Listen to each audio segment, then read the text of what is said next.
আজকাল তো আর সকালের নাস্তাটা আসলে সেভাবে গুছিয়ে করার সুযোগ হয় না। যদি কখনো সুযোগ হয় চেষ্টা করি একটু গুছিয়ে করার জন্য।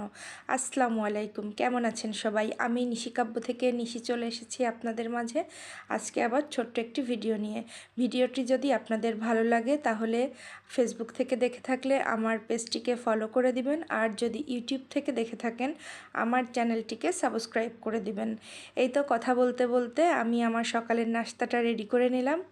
সকালের খাবারটা খেয়ে হালকা কিছু কাজকর্ম করে আমি দুপুরের খাবারের কাছে চলে এসেছি। আর প্রথমেই আমি আমার বাবুর জন্য খাবার বসিয়ে দিয়েছি। ওর জন্য আমি এখানে চিনি গুঁড়া চাউলের সাথে মসুরের ডাল, মুগের ডাল মিশিয়ে সাথে একটু কুমড়ো দিয়ে আলাদা করে ভাত বসিয়েছি, আর তার মধ্যে দিয়ে দিয়েছি কয়েকটা মিষ্টি আলুর শাক। আর খাবারটা যখন বেশ অনেকটা ফুটে উঠেছে তার মধ্যে দিয়ে দিয়েছি একটি ডিম।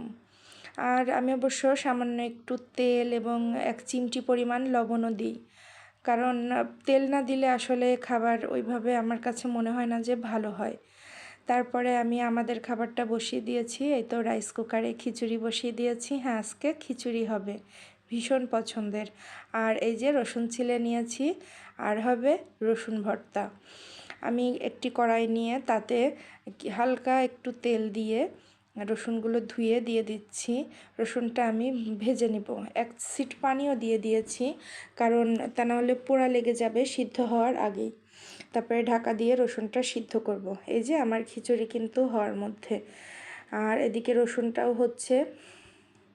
এই রসুন ভর্তাটা কিন্তু বেশ ভালো হয়, করাটাও অনেক সহজ। আর এই রসুন ভর্তাটার জন্য এই বড় রসুনগুলাই বেশি ভালো হয়, ছোটোগুলো আসলে মাংস কম থাকে তো অতটা ভালো হয় না।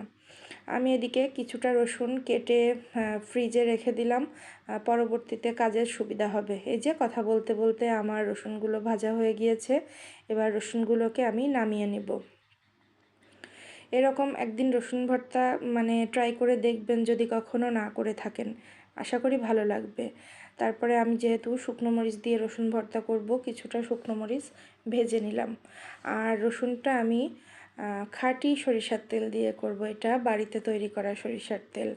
তার মধ্যে দিয়ে দিয়েছি কিছুটা পেঁয়াজ কুচি, পেঁয়াজটা লাল লাল হয়ে গেলে নামিয়ে নেব। আর আগে রান্না করা কিছুটা গরুর মাংস ছিল, সেটা গরম করে নিলাম আর কি।